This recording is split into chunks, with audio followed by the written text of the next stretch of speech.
Welcome to Fans Without Borders. I'm Brent. And I'm Ray. This isn't a week. It has not been a week. This a little sooner. Like, what are we doing? Why are we here? Well, you know, we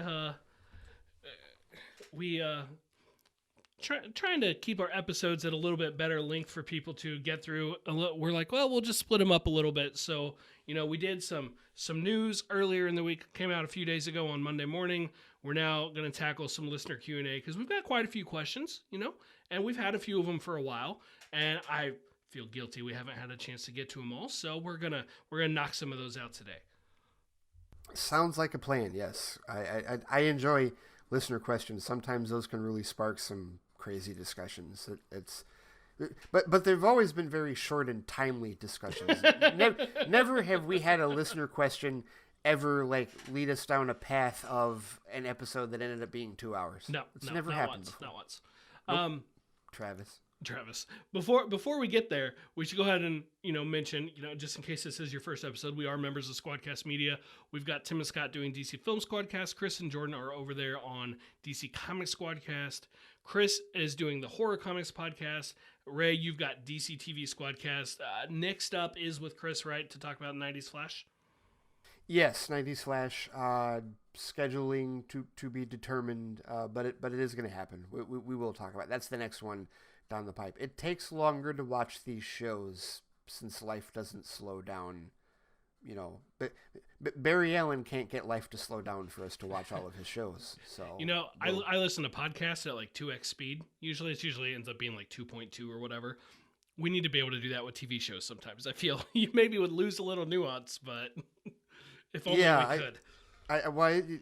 There are certain shows that would work for, and then there are others that would absolutely never work for at all. But that'd be very interesting. But no, I hear you. Sometimes just to get some more time to watch some of this stuff. But yeah, that's what's coming next on DC TV Squadcast. Of course, we also have the Patreon feed. All of our patrons, we really appreciate your support. Hope that you're enjoying the new Fans Without Borders Plus episode that Scott and I just did. We reviewed Enola Holmes, and of course the Squadcast movies reviews. We're still got Sin City and Batman Returns that are in the can waiting to be released, and then after that, hopefully Brent here can join us for the Spider-Man. What is it? What year did that 1977, I believe. 77. Yes, the 1977. It was a late arrival, a 1977 Spider-Man live action film in which Peter Parker has the most perfectly coiffed hair. It's like, okay, so when you watch this, I want you to remember one key point because I know you're going to watch it. So one thing you've got to remember: the next movie we were going to do is going to be Batman Begins, and Tim is making you watch this one first. Keep that in mind when you go into it. I really just want to dig that point in there. That hurts. That hurts. Because people haven't heard this yet. You're going to hear this on the Batman Returns. It was like he took you ever watch Ally McBeal? I've seen a little bit of it, yeah. You know how there was like a gag throughout the show, where like there would be visual representations of her feelings when somebody said something or when something happened. And I think she like got her heart broken or something, and there was a visual representation of Calista Flockhart getting shot with like 5 arrows right in her chest. That was how I felt when Tim said we're gonna hold off doing Batman Begins. That's and right. We're gonna do the Spider-Man film. So it's just that brings it all back. It's not that he killed you; he just didn't save you. Oh. As if the knife couldn't be dug any further. Oh, that's salty. Oh, it had that. Well played, but it hurts. Oh, it hurts. All right, fair enough. But that's what's coming up on Squadcast Movies. So that plus tons of other Patreon content at our pleasure and our pain. So hopefully you guys are enjoying it. And as always, we cannot thank you enough for your support to the Squadcast Media Network. Okay, let's get started. First question up from Travis. What are the chances we see Superman in Shazam 2 cameo or a legitimate 5 to 10 minutes in the movie helping Shazam out? Because if you have Superman help Shazam, the second movie, he can always say, I'm around when you need me after helping out. thus setting up Shazam asking Superman for help with Black Adam, giving The Rock something clearly he wants. That's not just giving The Rock something he wants. That'd be giving us all something we All want. of Let's us. just start there. All of us, yes. Honestly, Travis, I think there is a chance of it. I'm not convinced that Henry Cavill is done. I do think there is a reasonable chance that we will see him cameo in Shazam 2. If not, just go straight to Black Adam. I think we're going to get that showdown. I really do. So do I. I mean, part of the excitement, on some level, like when we see more developments with Black Adam and we see The Rock get closer and closer to actually making this film, you do have to factor in that does bode well for the chances of Cavill coming back. Because we know that's what he wants. We know it's what the Garcias want. And you couple that with the fact that Henry Cavill will return as Superman in the black suit in Zack Snyder's Justice League next year on HBO Max, and all signs point to, yes, we want him. Plus, on top of that, you read some tea leaves, Brent, and you see that, like, David Sandberg and The Rock, like, they're all on board with this. They've all been talking, and there's been conversation, behind the scenes in terms of this actually coming to fruition. We know that they want this to happen. Sandberg wanted him in the first movie. Sandberg did not want that headless Superman cameo. He wanted that to be Henry Cavill, and it didn't work out that way. This is an opportunity for that to work out. And yeah, just so much lately. And even, Cavill, I think, recently gave another interview about, his feelings on the Snyder Cut and, all that process. And it just doesn't sound like he's finished.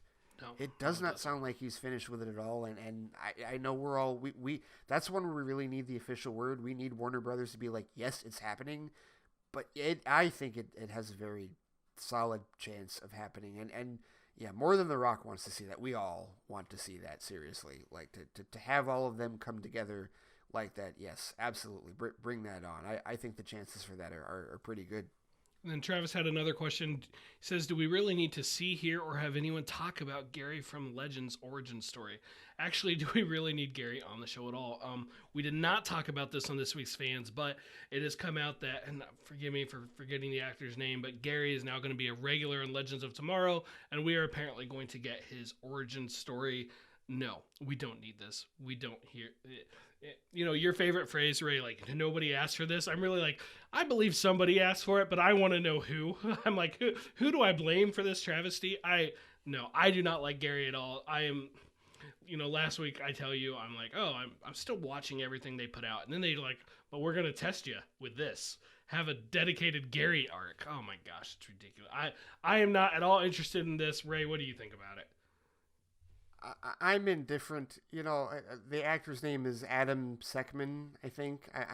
His last name is spelled Tsekehman, so I'm guessing that's how you pronounce it, Sekman. If I'm wrong, I apologize. But, I've never hated Gary. Do I need Gary as a character? No. But he's had some sillier moments, yes, absolutely. And the whole thing with him and Constantine, it's like, all right, okay. It's like the goofy part of the show. I thoroughly enjoy that show and I love that cast. But it's not like I necessarily needed him. Okay, if I were deciding between Gary or Mona, I'm much more interested in Mona. Like, if Mona were to come back, like, I'd be much more, like, as far as those two characters. And, ultimately, I would rather take a Bebo arc. I would rather have a full Bebo arc than as opposed to a Gary arc. See, I would challenge. Wow, I would. Well, I don't know. I don't know. I was gonna say I would challenge you with that, Gary or Bebo. Gun to your head. I don't know. Cancellation? Can I read for that? Unbelievable! Wow, you would root for a DCCW show's cancellation. I mean, look at the choices you gave me. Who are they fighting? Aminette Black? I mean, come on, get out of here. Oh. Okay. Okay.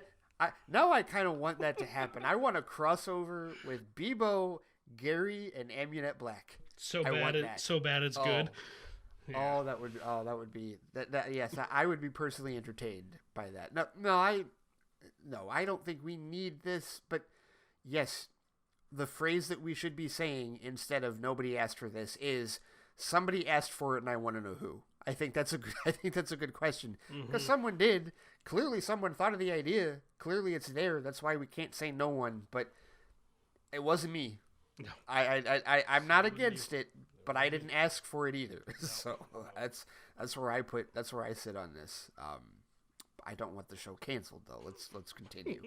All right. So this next one comes from our good buddy Clay, fanboy Clay. He says, some are claiming that the only way we see change in Warner Brothers in regards to the misconduct on the Justice League set is to get Warner Media's attention by boycotting their movies and HBO Max.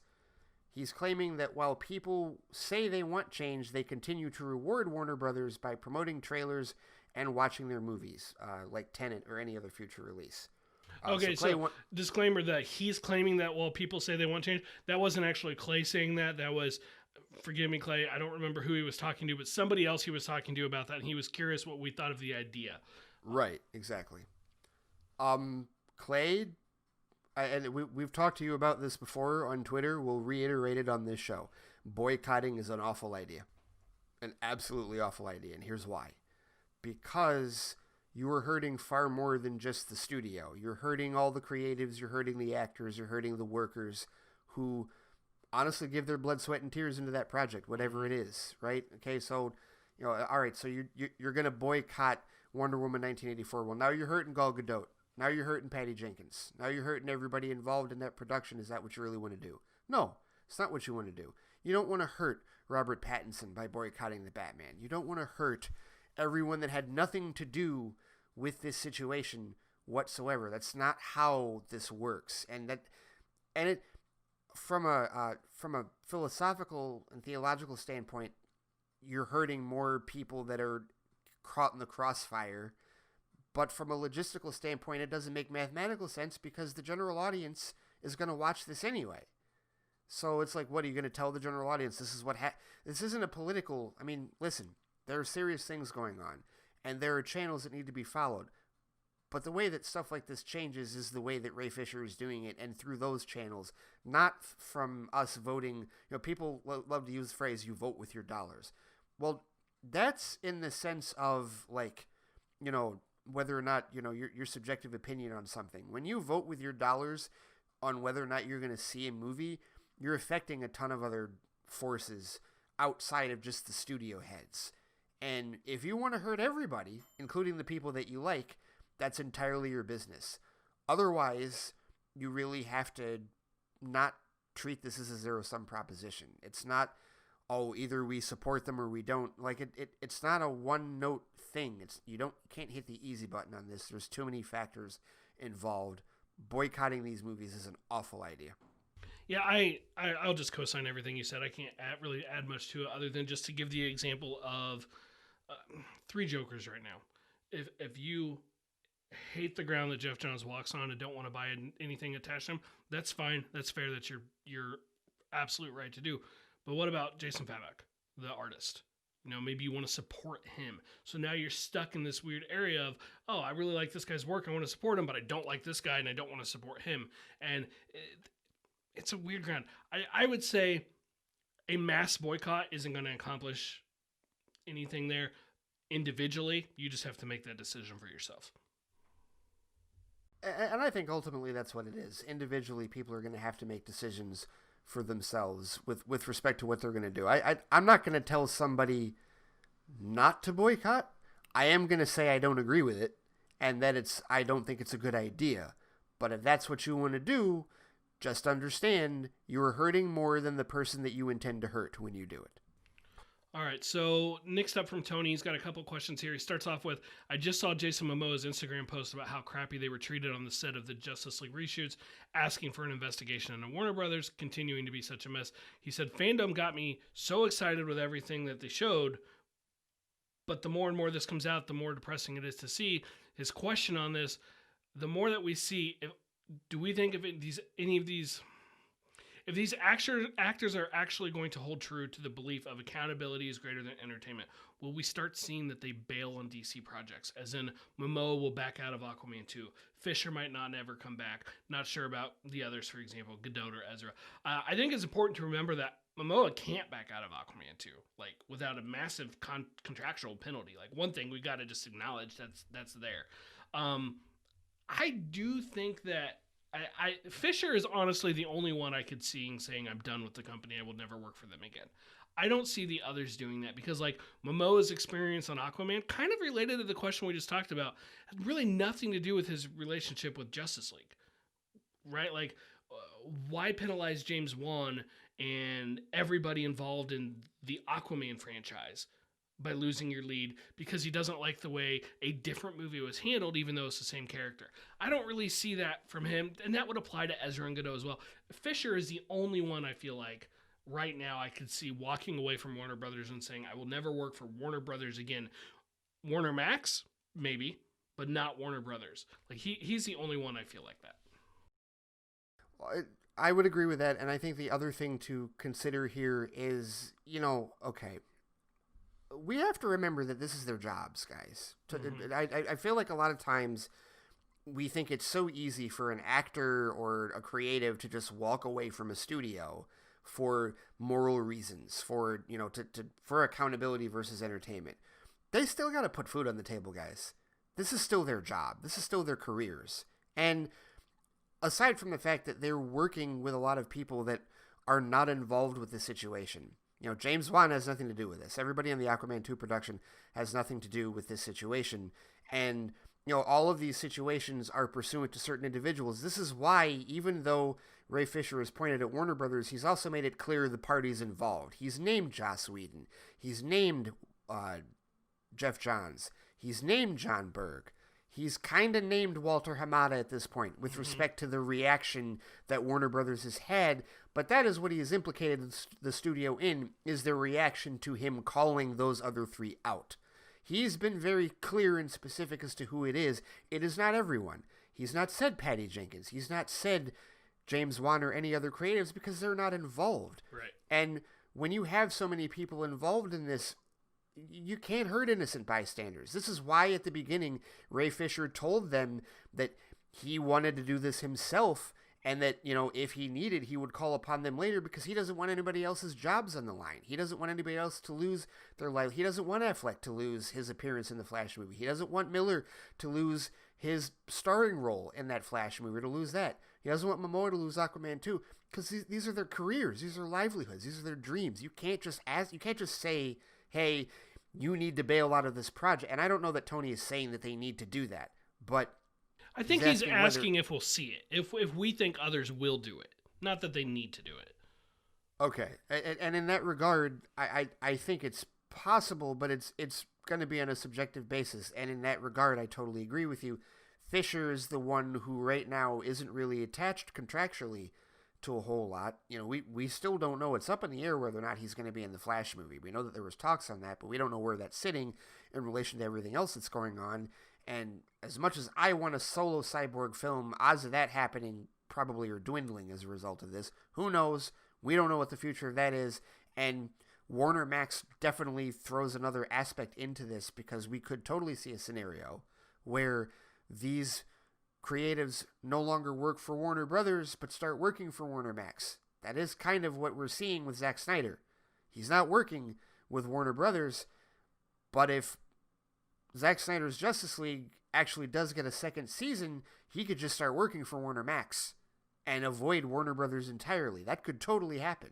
We could absolutely see that. So we may see that happen as the situation boils down. Of course, at the end of the day, we got to see what Kalar and Sarnoff end up doing, with their investigations, and at the end of the day, and whether or not more house cleaning, which I do think will happen eventually, occurs at Warner Brothers. But yeah, I wouldn't foresee any of the bigger actors backing out of their projects quite just yet at all. I think if they have a major contractual obligation, they're going to stick with it for a number of reasons. Fisher's probably the most likely one that would walk away, if any, at this point. All right, Tony's other question, he says, really curious, in terms of your collections for movies, TV shows, Do you buy them digitally, physically? What do you do as far as that goes? For me, I'm pretty much all digital. I have not bought a physical movie or TV show in a very long time.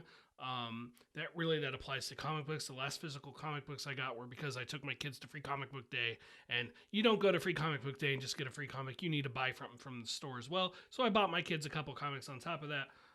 Spider-Man for the PS4, I have the physical disc because my edition of the game of the system came with it.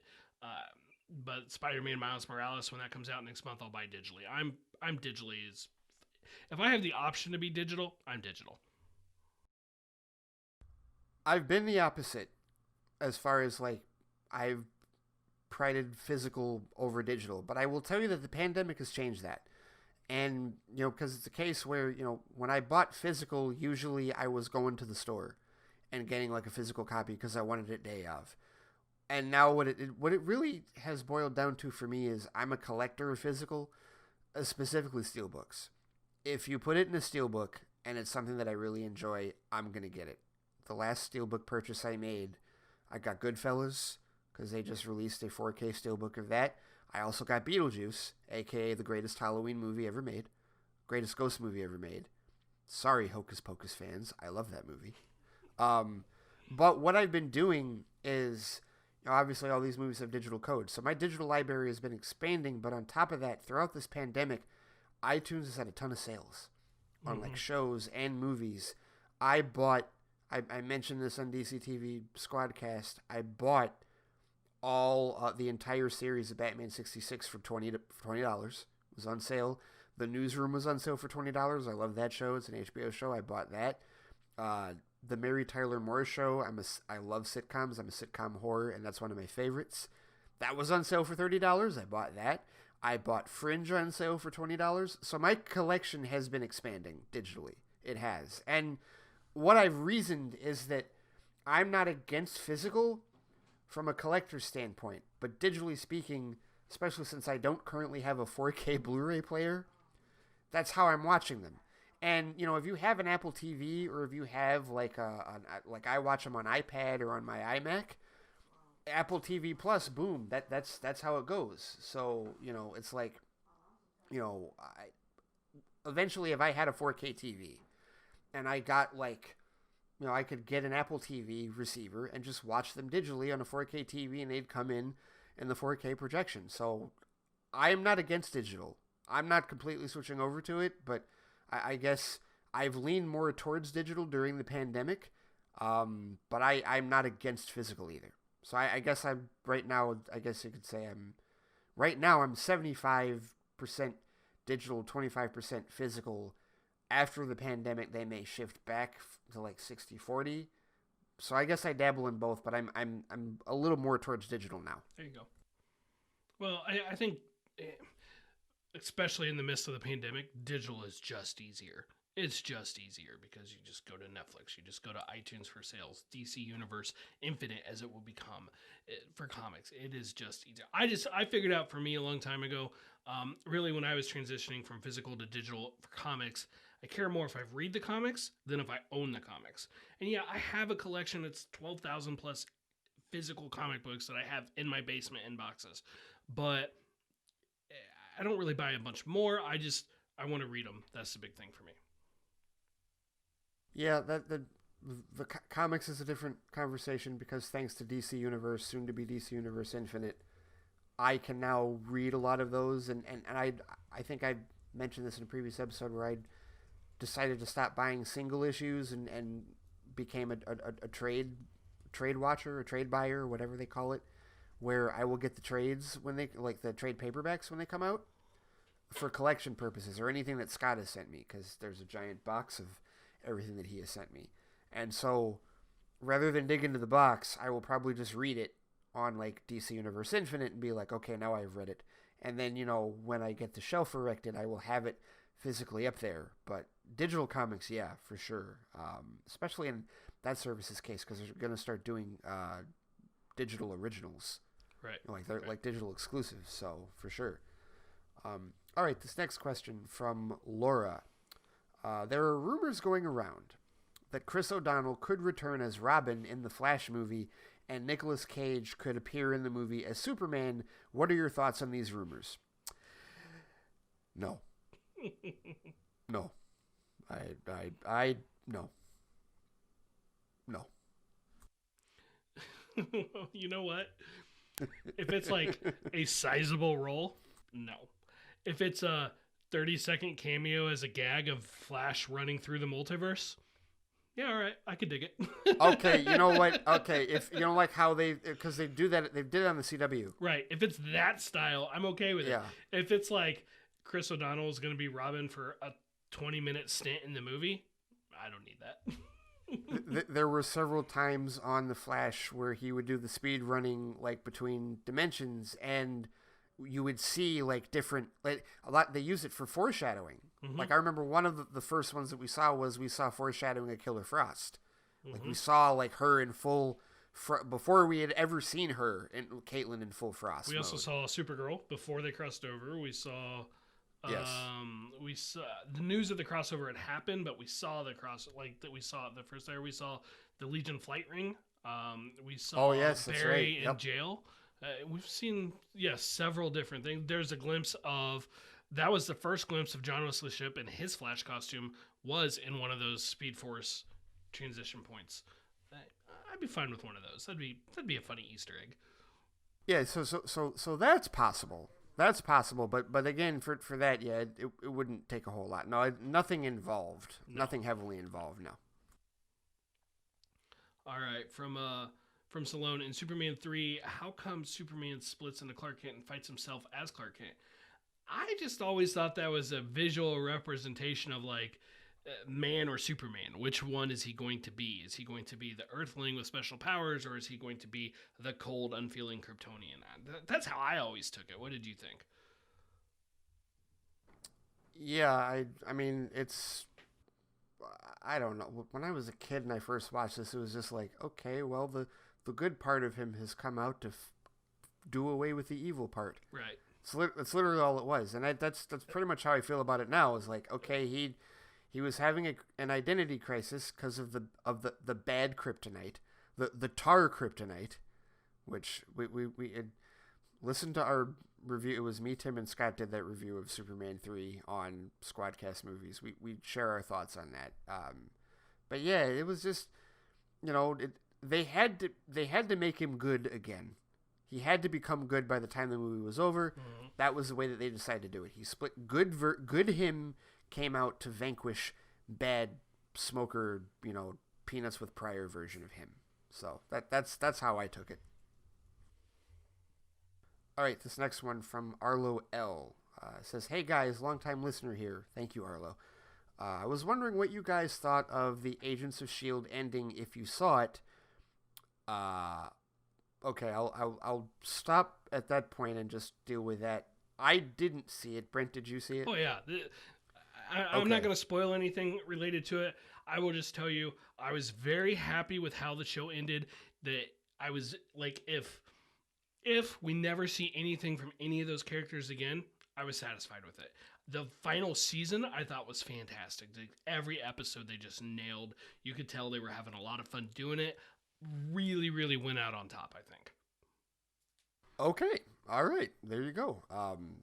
Cool. I don't know if I am. You're so far behind on that show. At some point, You're going to have to admit you're probably never going to see it. But I don't want to spoil it because other people might be a lot closer and actually have a more reasonable shot at catching up. Fair enough. Like people could still be Netflix waiting on that because I don't think the last season's hit Netflix yet. I don't think it has either. I'm so far behind on that season. I haven't even gotten to Ghost Rider yet. Oh, you got some good stuff in front of you if you ever do it. But I've heard that. Yeah, for sure. Okay, so Arlo went on to ask. Also, what's the deal with Henry Cavill? I've seen some articles saying he's back for 3 movies. What are your thoughts? And would you want solo? He puts in parentheses Man of Steel 2, please, or cameo type roles. Okay, really quick.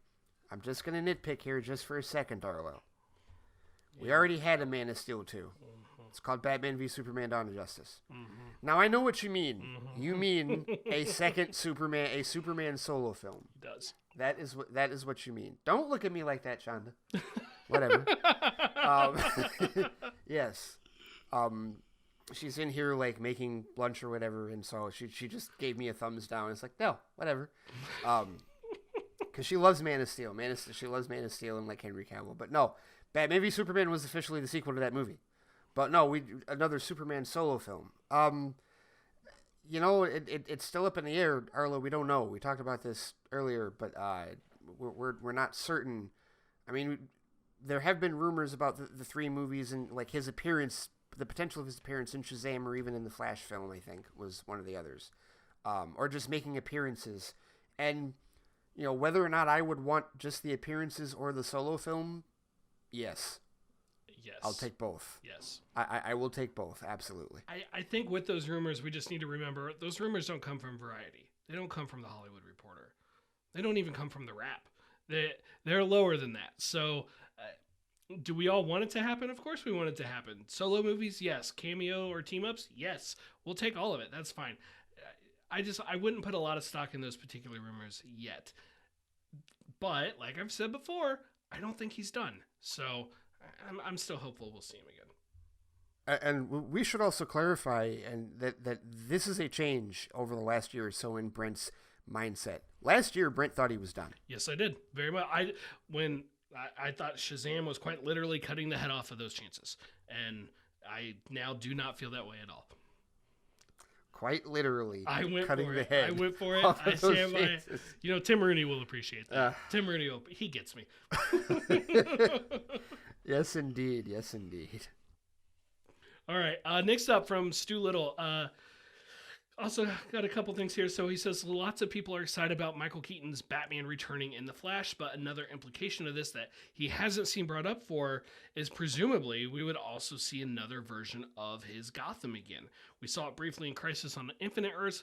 We could get a much better, higher budgeted depiction here, though. What sort of look do we want for the Burton era Gotham set in the present day? 2022, whenever that movie comes out. Do we want it to look all futuristic, the same as we saw it in '89, or do we want it to be just more updated? I would just say a little more modern. It was made in the 80s. It looked like the 80s. I would say a little more modern. I don't want some big futuristic looking like thing with like flying cars everywhere or something like that. No, I don't want that kind of thing. Just modern day Gotham. I would like it to be visually distinct from whatever Gotham we get in Robert Pattinson's, though. I don't want them just to reuse assets. And I'm not saying they would, but you never know. I don't want that to happen. I hadn't thought of this, though. That is an interesting question. It is, because Burton's Gotham is very unique in both of those films, whether it's the first one or the second one, and they are different. They have a lot of differences. We talk about that in our Batman Returns review when that drops. But I would just want to see like tech and cars updated. Yeah. Like Gotham itself, like the architecture and like the feel of the city, I think should stay the same. But instead of everybody with CRT televisions, okay, have them flat screens, or iPhones, like real cell phones, like that kind of thing, like that, and update the car. Have like modern cars, like do it that way, but keep the architecture and like the general, like if. Honestly, I feel like Stu is kind of asking, would you want them to CGI it or do it on a backlot? And quite honestly, I want them to do it on a backlot. Yeah, I'll go with the way they did in the first two movies. I want it to be physical. I would want it to go that way. And if they do it that way, then yes, they do run into the danger of what you're talking about, where they might just reuse what Pattinson is using or what they're using for that movie. I would hope that maybe they would go back and see, like, I don't know how difficult it would be to recreate a lot of the visual, like the art direction that they had in '89 or in the Batman Returns. But if they can go back and rebuild that, or maybe they still have some of those sets, right, that they can bring out of mothballs, and I'd keep that look and keep that feel. It's just Gotham. Update the cars. Keep the mothballs. Yeah. Keep the mothballs. It's Gotham. That's a valid point. That's a valid point. If it's rotted, if the set is rotted, yeah. But update the tech for sure. Point. Like, let's move away from the CD players with the Bat logo on it. Let's update the tech for sure. I'm with you on there. His other question, now that this Stu, I'm not gonna lie, this made me laugh out loud when I read this because it's totally true. Now that New Mutants is officially the highest grossing Marvel movie of 2020, I think that's amazing. I think we can Wow. agree that Disney should really think about giving it a sequel, and also should bring back the Fox universe in general. Hugh Jackman could do 3 more, right? Okay. I find that All right. hilarious. Okay, he's half joking. Is I know he? I know part of him is serious. At least part of him is serious with this question. But he knows this is, Stu, you know this isn't going to happen. That's why you're asking the question. I don't know, Stu, I don't know if you saw New Mutants or not. I never saw if you did what you thought about that. I must have missed that. So if you saw it, let me know. But it is the highest grossing Marvel movie of 2020. I got to look it up now. I got to know what it is. I got to look up and see what the box office is currently at for that movie, because it is something else. it is That at is a something else. crushing $41.9 million worldwide. Oh my goodness.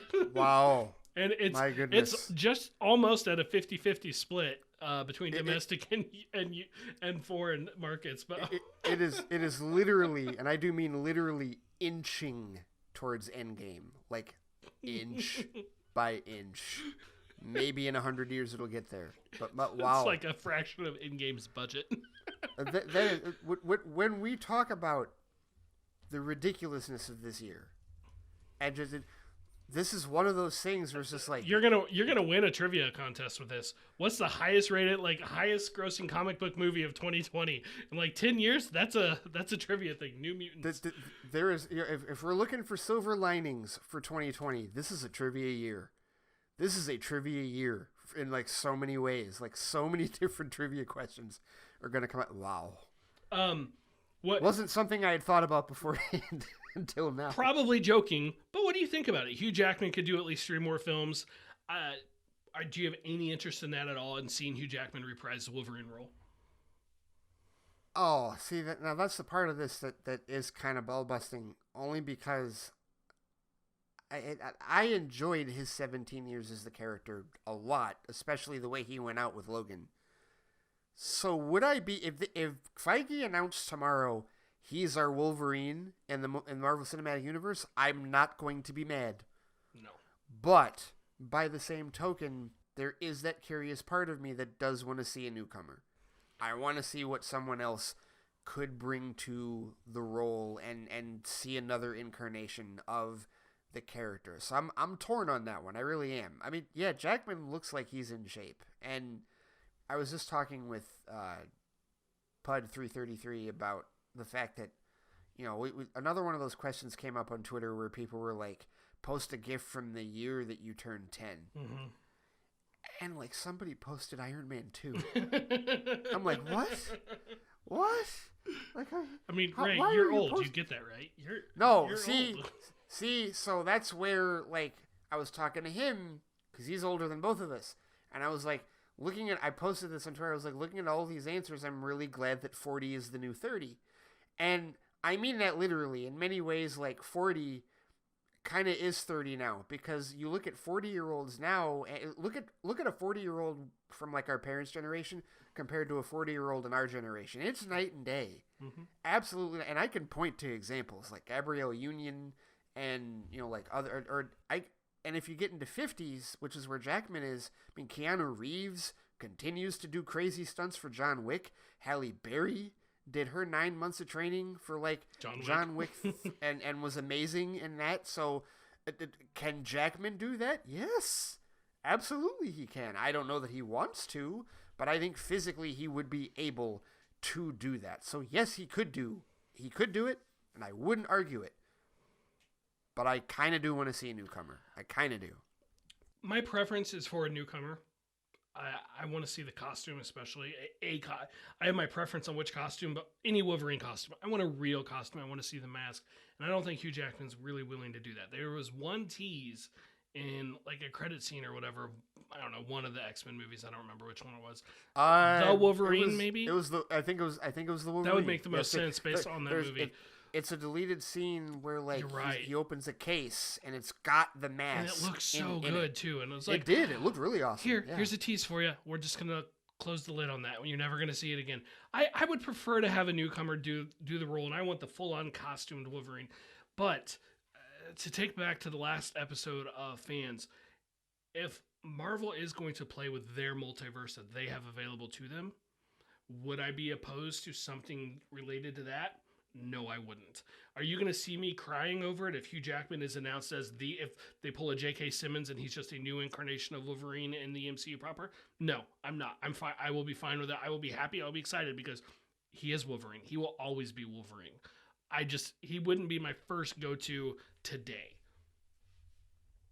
New Mutants, highest grossing movie. I'm still laughing at it. I just read it. That might be the funniest question Stu has sent us, like by far.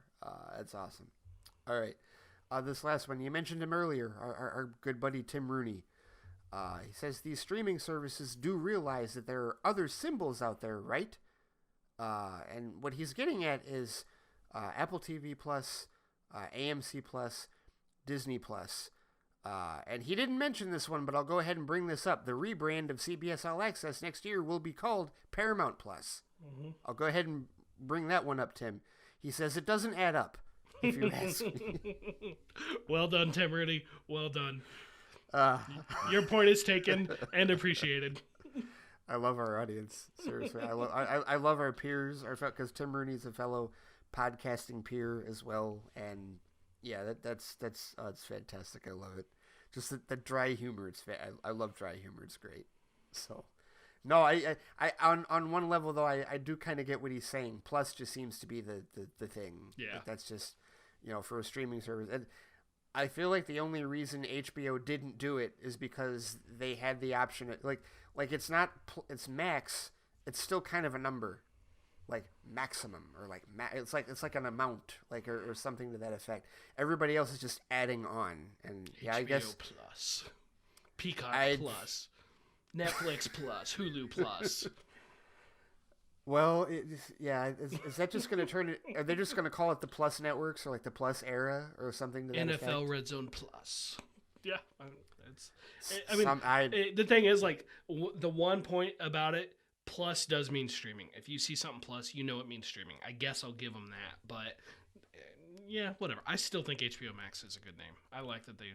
HBO Max is fine. I have no issues with that whatsoever. And when Disney Plus came out, and it's like, okay, we've got Disney and Apple. It's like, I don't remember which one we heard of first. We're like, that's really our limit. We don't need any more pluses. We got the two. But, well, here we are.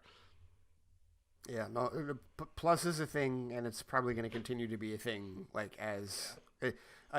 I knew it was a thing when I saw Paramount Plus, because that announcement just came down a couple weeks ago that we knew the rebrand was coming for CBS All Access because they're incorporating the Viacom stuff as part of their remarry, and I'm excited for that.